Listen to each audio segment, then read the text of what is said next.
यस्यां हि व्याप्यते रामकथा कीर्तनज्योतनी तस्यै श्रीमदयोध्यायै नित्यं भूयात्सु मङ्गलम्।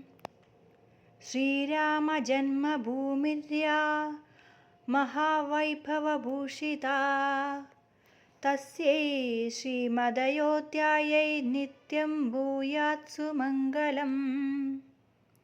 या युक्ता ब्रह्मधर्मञ्चैर्भक्तैश्च कर्मवेतृभिः तस्यै श्रीमदयोध्यायै नित्यं भूयात्सु मङ्गलम्। या देवमन्दिरैर्दिव्या तोरणध्वजसंयुता तस्यै श्रीमदयोध्यायै नित्यं भूयात्सु मङ्गलम्।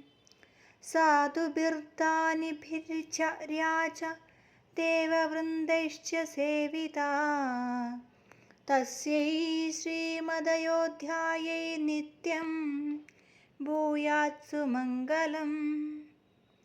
सिद्धिदा सौख्यदा या च भक्तिदा मुक्तिदा तदा तस्यै श्रीमदयोध्यायै नित्यं भूयात्सु मङ्गलम्। द्वारपीडेश्वर श्रीमद्योगानन्दार्यनिर्मितं पठदा मङ्गलाय स्यादयोध्या मङ्गलं शुभम्।